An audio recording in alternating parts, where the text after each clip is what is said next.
tardes, bienvenidos a una nueva edición de su programa Societatis del Seminario de Sociología General y Jurídica de la Facultad de Derecho de la Universidad Nacional Autónoma de México.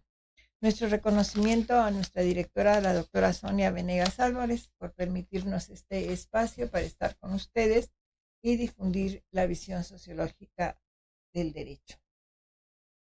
El día de hoy estamos muy contentas porque nos acompaña la doctora Trilce Villabueno, a quien agradecemos muchísimo que en su muy apretada agenda nos haya hecho espacio para venir el día de hoy para estar con nosotros. Y dadas las fechas cercanas que todos tenemos en mente, vamos a referirnos hoy al tema del empoderamiento femenino. Pero antes de iniciar nuestra charla, como es habitual, le cedo el uso de la voz a la maestra Amparo Apolinar para la síntesis curricular de nuestra querida Trilce. Por favor, maestra. Claro que sí, doctora. La doctora Trilce Villabueno es doctora en Derecho, cuenta con maestría en Derecho Corporativo y con estudios de maestría en Derecho Procesal Constitucional. Asimismo, obtuvo una distinción con el título Capacitación Política Perspectiva Europa-América Latina por la Universidad Complutense de Madrid. En el ámbito académico, es profesora de tiempo completo en nuestra Facultad de Derecho, donde ha impartido clase por más de 15 años. También se desempeñó como coordinadora de vinculación internacional de la Facultad de Derecho.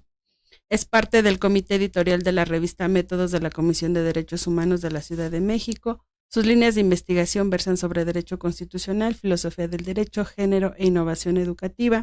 Cuenta con diversidad de obra escrita, destaca el libro Ética Profesional del Jurista. Es conferencista tanto a nivel nacional como internacional. Ha sido profesora invitada en la Universidad de Cádiz, España, Universidad de Montpellier, Francia, y la Universidad de Harvard en Estados Unidos en distintos cursos académicos. Es miembro de la Barra Mexicana de Abogados y de la Legión de Honor de México. Ha sido recipiendaria de diversas distinciones. Destacan en 2022 el Premio Mujeres Líderes de las Américas en España por su liderazgo y trabajo para el empoderamiento femenino. En 2023 se le distinguió con el reconocimiento Mujer Auténtica 2023, otorgado por el Global School for Social Leaders en Viena, Austria, y este año ha sido reconocida con la Cátedra Extraordinaria Manuel Ovilla Mandujano, que otorga la Facultad de Derecho a sus docentes destacados. Bienvenida, doctora. Muchas gracias, buenas tardes. Pues mi querida Trilce, para estar a tono con la fecha cercana, ¿verdad?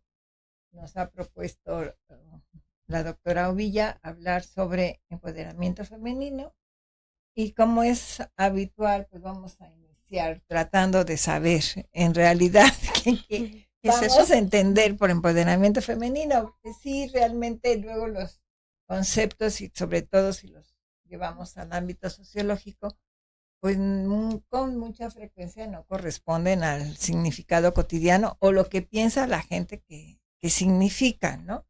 Entonces, pues, ¿qué vamos a entender por empoderamiento femenino, querida Trilce? Pues bueno, en primer lugar, muchas gracias por la pregunta, pero sobre todo por la invitación, ¿no? La verdad es que para mí siempre es un placer y un privilegio compartir mesa con tan destacadas mujeres, pero sobre todo que se toquen estos temas. Si bien es cierto que estamos en el marco de conmemoración del 8M, del Día Internacional de la Mujer, creo que también es cierto que muchas veces no tocamos los temas de una forma más amigable, por así decirlo. O sea, nos vamos siempre como a la parte de propaganda y por eso a veces se desvirtúa un poquito la intención de conmemorar el 8M. Y la verdad es que yo celebro mucho el acierto de que platiquemos hoy de empoderamiento femenino. Debo confesar que efectivamente la doctora me hizo la sugerencia y yo le dije, sí, por supuesto, pero tiene que ver, y ahorita digo que entiendo yo por empoderamiento, tiene que ver porque, no sé si ustedes sepan, ¿no, queridos seguidores de este programa, que todos los años la ONU para el Día Internacional de la Mujer, para la conmemoración, tiene un lema, ¿no? Todos los años busca poner el ojo en determinado tema. Y este año en concreto, el lema es para las mujeres y niñas en toda su diversidad, derechos, igualdad y empoderamiento. Pues quiere decir que estamos además de concordancia para cumplir los objetivos de la Agenda 2030 en un ejercicio, sí, de sororidad, pero sobre todo de responsabilidad social. Y como ustedes saben también, el objetivo 5 de la Agenda 2030 de Desarrollo Sustentable es el empoderamiento femenino, generar condiciones de igualdad para todas las mujeres y niñas. Y en este sentido, la pregunta, ¿no? Obviamente, ¿qué es esto del empoderamiento? Y qué bueno que la haces para iniciar, porque yo siempre digo que muchas veces tenemos una falsa concepción, ¿no? Una apreciación un poquito distorsionada justamente por una serie de situaciones sociales, culturales, de estereotipos, de sesgos de género que nos han inculcado. Y voy a sonar bien feminista, ¿no? El Estado patriarcal tradicional. Y creemos que cuando hablamos de mujeres empoderadas, es mujeres al poder y hay que acabar con todos los hombres y hay que acabar con todas las estructuras. Y esto es completamente falso. La intención no es esa, ¿no? Yo no digo que no debemos estar en lugares de decisión política y en el poder, ¿no? Aclaremos, pero no va en contra de los hombres. O sea, es una falsedad ni de ninguna otra persona humana, ¿no? O sea, no es un movimiento en contra de.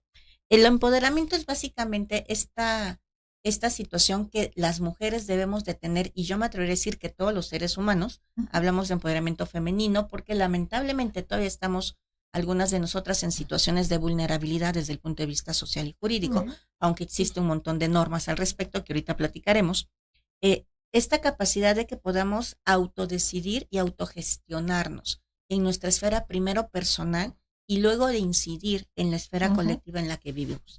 Desde el punto de vista teórico, a mí me encanta una definición de Aguayo que hizo en el 2012, que me voy a permitir leer para no dar en el error, que dice que el empoderamiento femenino se identifica con el proceso por el cual las mujeres incrementan su capacidad de configurar sus propias vidas y su entorno, lo que implica una evolución en la concientización de las mujeres sobre su estatus y su eficacia en las interacciones sociales.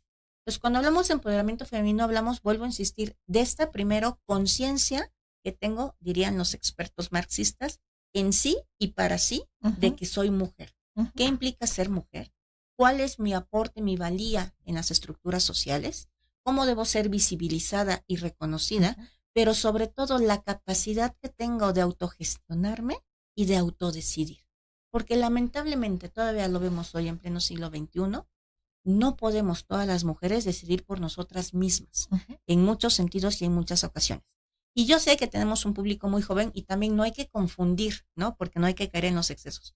Si yo, que soy felizmente casada, me invita a la doctora Elsie a comer el viernes, le digo, permítame, le voy a preguntar a mi marido. No quiere decir que yo no tenga la capacidad de decisión sobre mi tiempo y mis comidas. Quiere decir que estoy en una relación de pareja y por un respeto a la otra persona, quiero checar la agenda, ¿no? O sea, también no nos vayamos al extremo, porque esos extremos y estas falsas percepciones es lo que luego dicen, no, pues es que está loco. Y es que el marido le tiene que dar permiso, ¿no? Y empezamos a reproducir patrones, estereotipos y generamos violencia, porque eso es violencia de género, jóvenes. Claro, por eso el concepto se entiende mal, ¿no? Y siento que es irse de un extremo al otro, ¿no? Correcto. Acá vemos, ahora las mujeres vamos a ser todos, ¿no? Y desafortunadamente esto ha tenido trascendencia y hay mucha literatura en relación a la familia de criar a los hijos las mujeres solas, ¿no? Los hijos sin padre y cosas así. En Estados Unidos sobre todo hay mucha literatura sobre esto, que siento es eso, ¿no? Vámonos al lado contrario, ¿no? Tenemos que darnos cuenta que somos seres humanos y de alguna manera incompletos. Tenemos que apoyarnos, que tradicionalmente ha sucedido esto, aunque yo siempre me he preguntado, obviamente no tengo la respuesta, pero la primera figura fue el matriarcado. Sí. ¿En qué momento perdimos? Yo tengo la respuesta. Yo tengo la respuesta. ¿En qué momento se perdió? ¿Qué pasó? Se perdió cuando empezamos a tener exclusividad sexual, ¿no? Así de sencillo. Antes, y para el público que nos acompaña, era muy sencillo, bueno, no muy sencillo, pero las relaciones originarias, y corrígeme si me equivoco, imagínense lo que es la seguridad que tengo de hablar de estos temas frente a la doctora Elsie Núñez Carpizo, ¿no? Pero bueno, antes, bueno, los seres humanos nos juntábamos, ¿no? Para hacer gens, tribus, ¿no? O sea, sociedades muy incipientes de organización. Y no había exclusividad sexual, todos eran de todos. Entonces la propiedad privada, ¿no? Que se empezaba a generar, que es cuando surge el derecho, porque empiezan los conflictos, pues se pasaba a través de las madres, porque era la única certeza, saber quién era la madre. No había pruebas de ADN en esa época. Pero luego los hombres se vieron bien inteligentes, yo se los reconozco, y dijeron, no, o sea, yo varón quiero dejarle los bienes a mis hijos, entonces la forma de poder hacerlo es a través de exclusividad sexual, ¿no? Y entonces, pues mi hijo es mi hijo, si mi pareja nada más tiene relaciones sexuales conmigo, si se embaraza, es mío al 100%. Y entonces mis bienes se los voy a empezar a transmitir a ese hijo. Y fue el momento en que nos hicieron el cambio. Y bueno, esto es muy someramente, hay muchos estudios al respecto. Yo debo aquí agregar, y esto es de mi cosecha exclusiva, ¿no? Es que sí se vieron muy inteligentes porque más también nos empezaron a vender la idea del amor romántico, ¿no? Y empezaron a construirnos también parte de estos estereotipos, y también es el nacimiento, ¿no? Del Estado patriarcal como lo entendemos hoy, de estructuras, ¿no? Dicotómicas que establecen una suprasubordinación donde el hombre es el que toma las decisiones y no las mujeres. Y vean ustedes, todavía en la sociedad del siglo XXI, y él sí seguramente tendrá algo que decir al respecto, hay algunos lugares, sobre todo en Oaxaca, en Chiapas, donde el matriarcado todavía sigue siendo vigente, pero los tienen como excluidos porque no entienden esta parte de una mujer, o que las mujeres en general sean las que tomen las decisiones sociales, culturales y políticas, que no tiene que ver con este concepto tan feo, y yo respeto a todas las madres solteras trabajadoras, pero cuando empiezan a decirnos mamás luchonas, o sea, a mí me cae gordo porque es esta idea de que hay que minimizar al hombre, hay que alejarlo, y no puede ser esto, ¿no? Claro, sí, en eso que dices también, en el País Vasco, en España, son matriarcados totalmente, ¿no? Hasta el día de hoy también hay mucha literatura seria, diría yo, y jurídica sobre este punto de la importancia de las mujeres de la... Pero sí, al final sucede esto, ¿no? Vámonos al otro extremo, y creo que también desde esa perspectiva es negativo, ¿no? Esa pobre mujer ahí. No, estas son las circunstancias de vida. A lo mejor me veo muy fría en ese sentido, ¿no? Pero somos todas mujeres. Y yo creo que también un problema que se da es esa figura de la maternidad mal vista o mal interpretada, ¿no? Por una parte. Y por la otra, seguramente a mí me lo han oído decir con mucha frecuencia, porque más así lo pienso, las mujeres, por mucho que se diga, no somos solidarias. O sea, buscamos cómo fastidiamos a la otra, por decirlo correcta y educadamente. Entonces, eso no se da en los hombres. Esos sí son solidarios. Y en el amplio sentido de la palabra, ¿no? Correcto. En lo bueno y en lo malo, diría yo. Las mujeres no, ¿no? Entonces, y sobre eso hay muchos dichos, normalmente son ciertos, ¿no? Entonces, creo que ese es un problema que no hemos superado las mujeres, o no todas las mujeres, ¿no? Exacto. Que yo veo a la otra como mi enemiga y voy a ver cómo la aplasto, ¿no? Mientras no logremos superar esto, por mucho que se haga, pienso yo, no tengo una actitud derrotista. O sea, yo soy ejemplo de que esto ha cambiado, y está cambiando a veces en pasos agigantados, ¿no? Y un ejemplo lo tenemos en la facultad. Hace 300 años éramos 10 mujeres por salón. Hoy el 60% son alumnas. Y esto necesariamente va a cambiar la visión de la profesión o de las actividades, y eso espero, porque si por otra parte, como les acabo de decir, pienso que las peores enemigas de las mujeres somos las mujeres mismas, pues no sé si esto se va a poner peor. Se va a poner interesante. ¿No? Miren, yo comparto contigo, pero también yo soy una creyente, una believer, ¿no? Porque sí creo que estamos rompiendo con esos paradigmas, ¿no? Afortunadamente, como tú decías hace 2 minutos que tú eres ejemplo de apoyo femenino. Yo también lo soy, o sea, yo no podría haber hecho todo lo que he hecho, que no ha sido mucho, ¿no? Pero bueno, no me podría yo desarrollar si no tuviera yo el apoyo, ¿no? De amigas, de compañeras. También me ha tocado, y también, ¿no? Sostengo contigo que de repente hay una que otra mujer que me dice, bueno, ¿y por qué tú sí y yo no? ¿No? Y si yo llegué, te cierro. Pero creo que esto ha ido cambiando también generacionalmente, y veo con mucho agrado que las generaciones más jóvenes sí tienden a ser más solidarias y más sororas. Hay un camino todavía. Hay un camino todavía por recorrer. ¿No? Hay un camino por recorrer, pero creo que lo estamos caminando, ¿no? Afortunadamente. Amparo. La doctora no es creyente.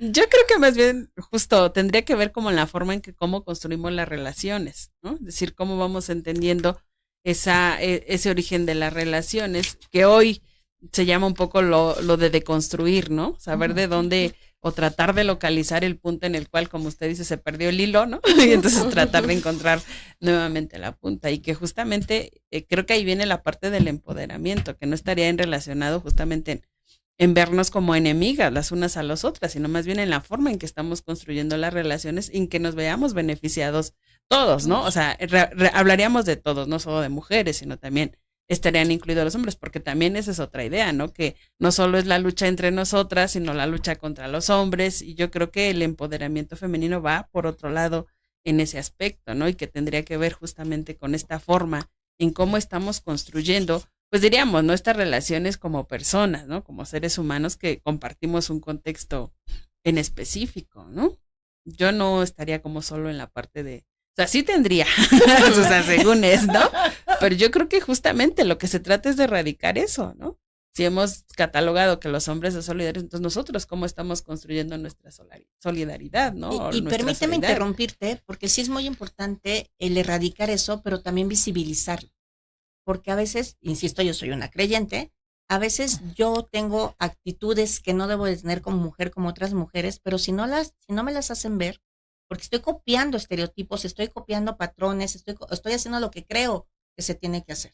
Entonces, a veces el que la visibilicen y yo me genere conciencia, me ayuda a hacer el cambio. Decir, sí, claro, ¿no? O sea, no le tengo por qué meter el pie. O sea, brillamos todas, ¿no? A mí me encantó, porque, bueno, sí debo aquí decirlo públicamente. Ayer estaba platicando aquí con mi querida amiga y dice, como dice la señora presidenta, hablando de empoderamiento femenino, si llega una, llegamos todas. Entonces, no sé, sí, pero es discurso, ¿no? O sea, y bueno, que llegamos todas, ¿a dónde? ¿Cómo? ¿Cuándo? ¿Por qué? ¿Para qué? O sea, a lo mejor yo no quería llegar con la señora presidenta, ¿no? O sea, y es muy válido como individuo, cada quien tiene sus propios proyectos. Entonces, ¿a qué nos referimos? O sea, porque esta parte también de propaganda, de decir, si llega una, llegamos todas, ¿no?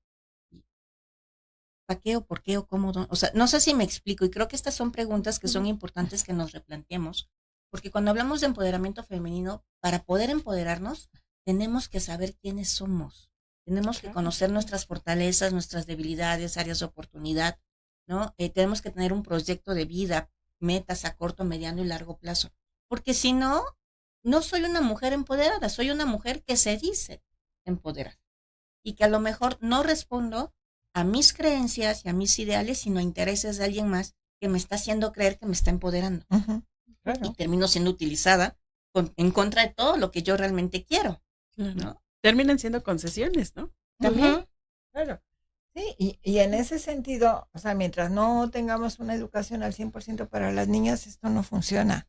Mientras la legislación establece que salario igual a trabajo igual y no sea una realidad, porque en el planeta está sobre el 30% de salario menor la mujer. Pues mientras no lleguemos a esto, pues está muy bien que lo diga la legislación, está muy bien que diga ya estás empoderada, pero la realidad me está diciendo otra cosa. O sea, mientras no logremos ese 30% disminuirlo, ya no acabarlo, porque soy optimista, pero no tan optimista.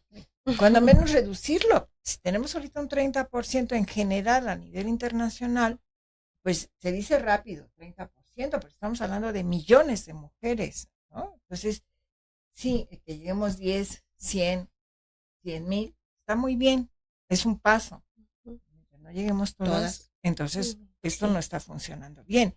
Y donde tenemos todavía casos de que no dejan estudiar a las mujeres, donde no las dejan trabajar, donde, como tú dices, no pueden desarrollar su libre personalidad, esto no está funcionando. O sea, la ley está muy bien, pero quieres decir la sociedad, los convencionalismos y eso, están siendo un freno muy importante para lograrlo.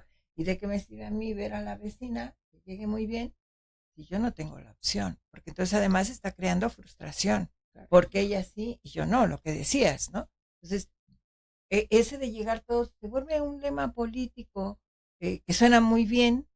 Lo malo es que las mujeres se lo están creyendo, y eso también, yo en ocasiones he dicho, y lo saben, las personas cercanas a mí, estoy en contra de las cuotas, ¿no?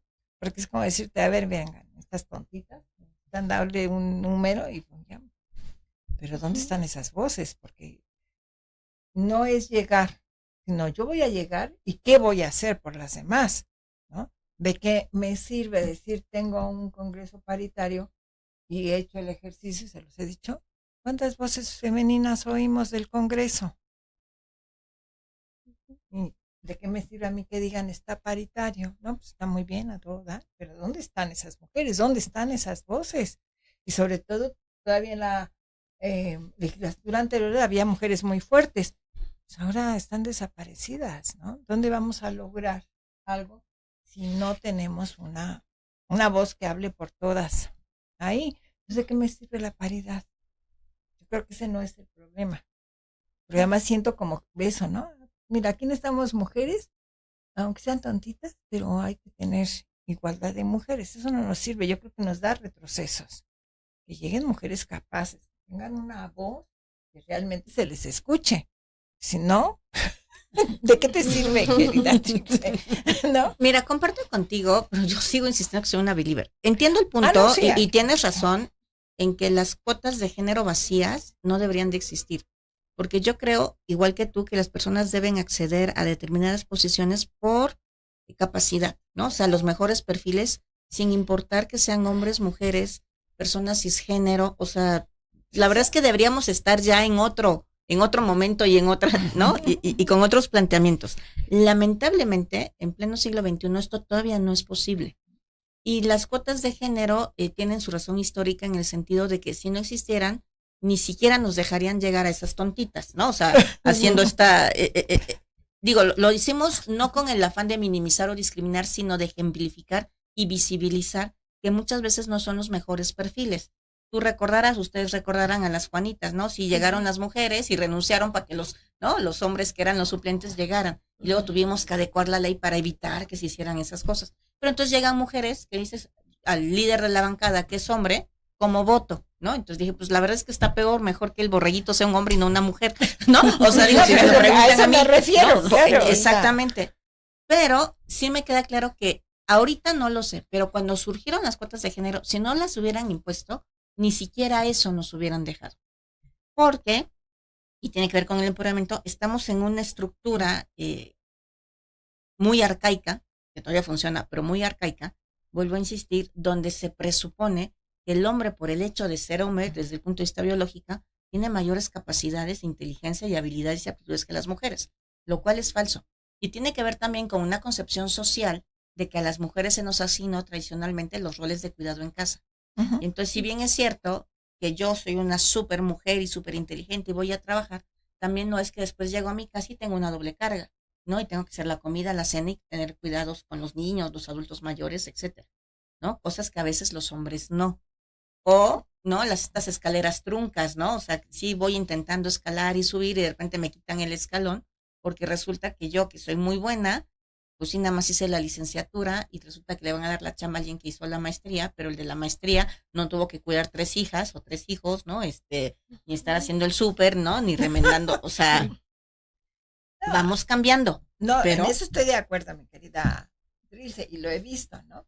Pero al final también hay medidas que siento no debemos de abusar de ellas. Correcto. Sí, cuando fue el asunto político, pues estuvo muy bien la representación proporcional, o sea, y ahorita hay una sobrerepresentación.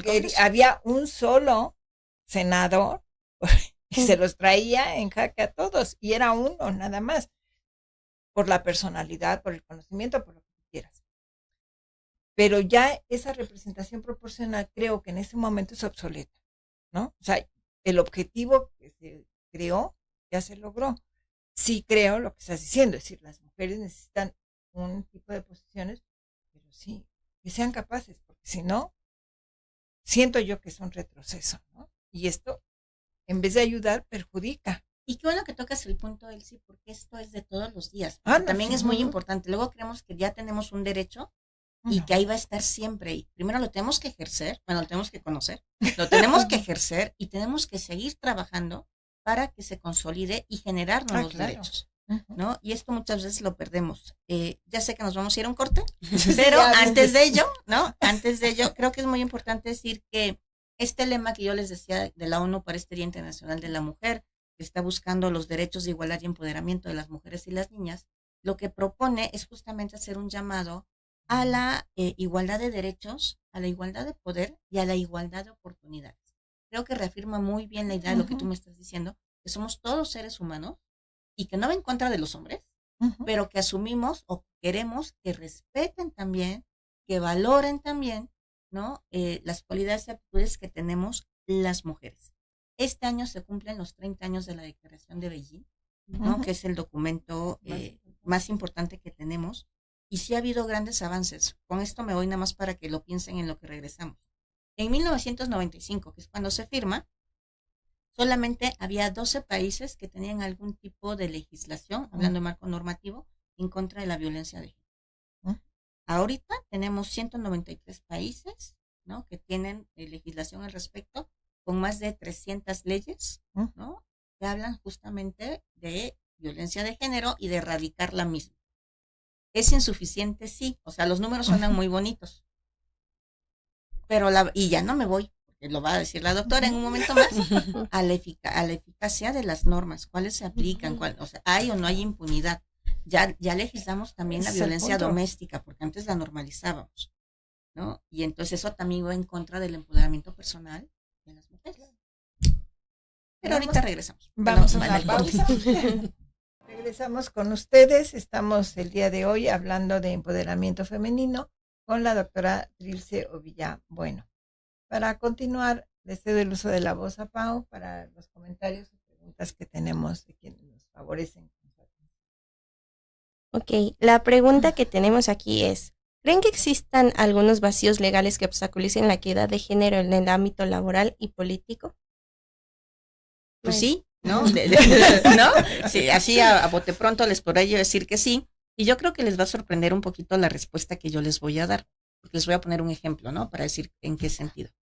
Los derechohabientes de guarderías, ¿no? Para menores de edad, durante mucho tiempo eran exclusivas para madres trabajadoras, no para padres. Y si estamos hablando de igualdad y equidad de género, también tenemos que ver hacia el otro lado, ¿no? Esto ya está cambiando. Las licencias de maternidad, por ejemplo, antes eran exclusivas para las mujeres, ahora también, ¿no? Ya tenemos algunas legislaciones incipientes. Pero ahí yo quiero hacer un comentario. Por favor, doctora. Porque obviamente yo entiendo que la mujer es la que da a luz. Y entonces aquí tenemos un periodo, ¿no? Previo y posterior al nacimiento, ¿sí? Pero a los hombres, aún establecido en la legislación, dice que 5 días. Pues alguien va a decir, quiere que los hombres sean unos vagos. No, o sea, no puede haber esa diferencia. O sea, va a ir un hombre 5 días y además no en todos los casos. O sea, a pesar de que está en la ley, todavía muchas instituciones o muchas empresas no las aplican. Pero no puede haber esta diferencia tan importante. Es decir, a la mujer le estás dando 1 mes y medio y al hombre 5 días. Pero además, y permíteme, Elsie, o sea, vean ustedes la importancia y cómo hay una violencia simbólica implícita en una norma que en principio pretende proteger los derechos de las mujeres, ¿no? Porque más nos están asignando el área de cuidados, otra vez. O sea, porque regreso a la guardería, porque el hombre no era derechohabiente, porque él no cuida a los niños. No, o sea, la mujer es la que nos tiene que cuidar. Las pensiones, claro. La mujer trabajaba toda la vida y no pasaba la pensión al hombre. Los hombres sí, ¿no? La mujer es dependiente del hombre. Pero ese criterio sigue y en ese sentido tendría yo decir que las mujeres están involucradas. Cuando una mujer está embarazada, decimos, está enferma o ya se alivió. Sí, ya se alivió, exacto. Querida, no estás enferma, estás en un proceso biológico, por feo que suene, pero no estás enferma, pero lo usamos cotidianamente y las mujeres, ¿no? Ya se alivió, excuse me, ¿cuándo se enfermó? ¿Le dio gripa o qué pasó, no? O sea, no, entonces, claro, son cosas cotidianas, o si queremos llamar a los estereotipos que usamos todos los días, pero que sí tienen una cara simbólica muy importante y que las mismas mujeres estamos en ese sentido, ¿no? A lo mejor alguien va a decir, bueno, ¿y ahora cómo quiere que lo digamos? Pues no, tampoco tengo una propuesta de Pues ya nació su bebé, ya, ¿no? O sea, no estaba a eso me refiero, ya generó, ¿no? Ya tuvo el parto, ¿no? O sea, pero decimos eso, ya se alivió. Es que no estaba enferma. Entonces, y claro, eso del cuidado, pues sí, es una tarea desde tiempos inmemorables que las mujeres somos responsables de esto. Entonces ahí eres multifuncional, ¿no? Porque eres esposa, madre, hija, empleadora, trabajadora. O sea, hay muchos memes en las redes sociales que dicen, no, y es que le compré en Navidad, ¿no? Regalo a todo el personal de la casa. a la cocinera, ¿no? Al chofer, a la psicóloga, a la mucama, ¿no? Y eran regalos para ella misma. O sea, estaba evidenciando es que yo hago aquí todo. O sea, yo los llevo, yo los traigo, yo cocino, yo limpio, yo plancho, yo lavo, ¿no? Yo cuido cuando están enfermos, ¿no? Somos multiusos.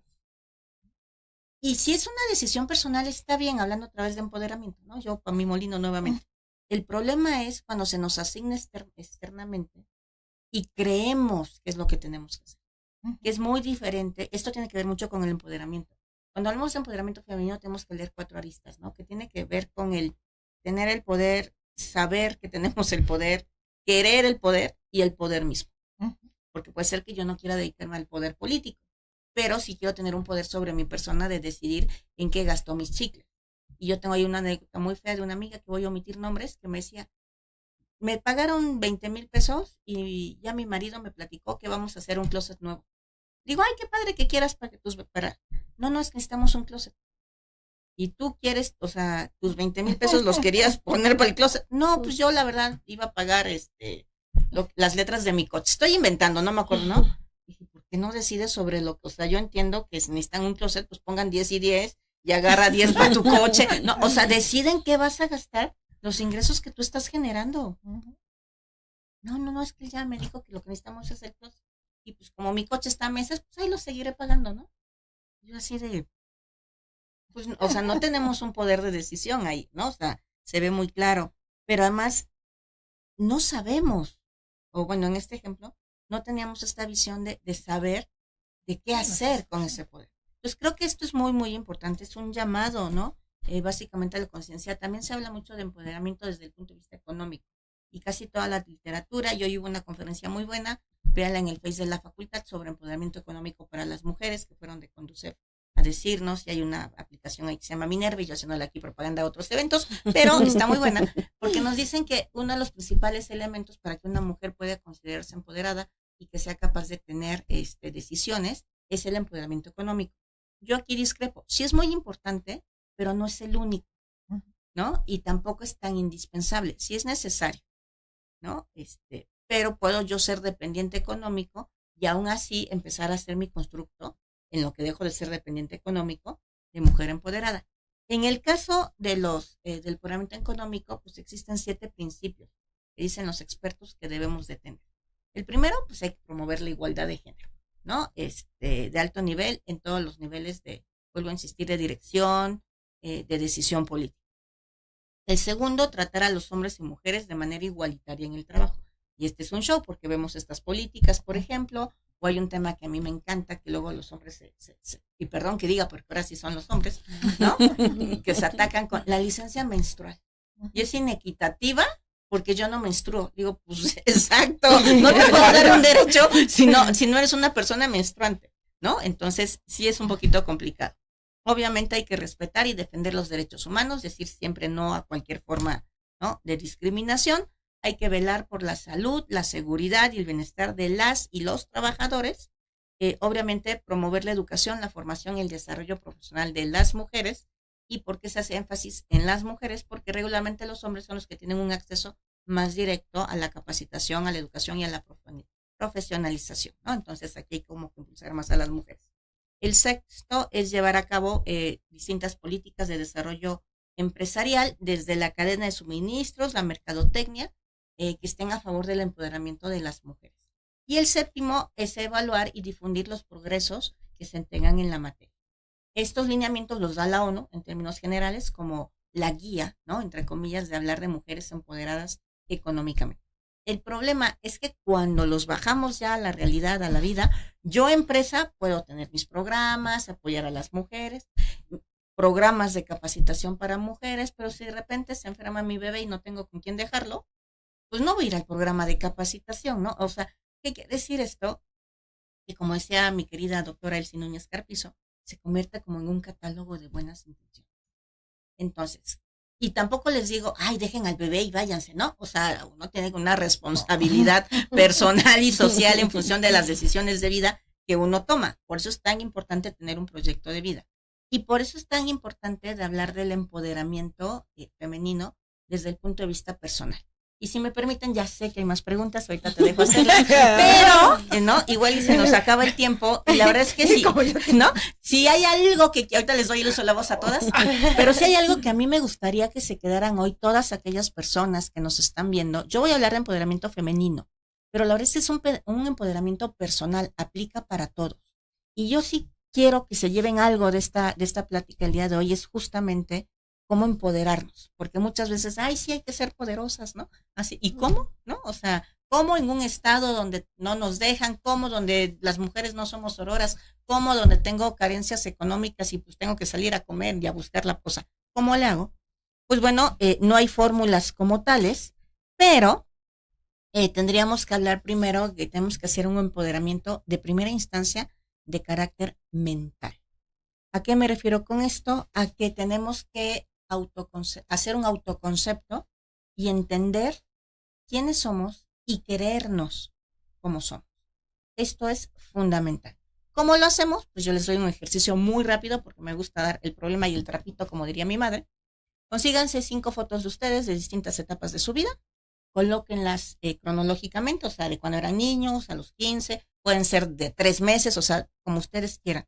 Y con estas fotos, ubiquen en las fotos, según ustedes, cuál fue su mejor y su peor momento y por qué. Porque esto les va a ayudar a identificar cuáles son las condiciones externas que interfieren con su autoconcepto y con su autoestima. Porque si a mí toda la vida me dicen que soy lo máximo y no, ay, sí, voy a llegar bien contenta. Pero si por el contrario toda la vida me dicen que soy mujer y que no entiendo la O por lo redondo, pues voy a llegar bien triste. Entonces tengo que ubicar cuáles son los factores externos para construir mi autoestima. Ya que tengo ubicado eso, pues hay que trabajar con uno mismo. Hay que, háganse preguntas muy sencillas como, ¿qué es lo que valoro de mí? ¿Qué es lo que valoran los demás de mí? Y háganlo por escrito, jóvenes, y todos los que nos ven.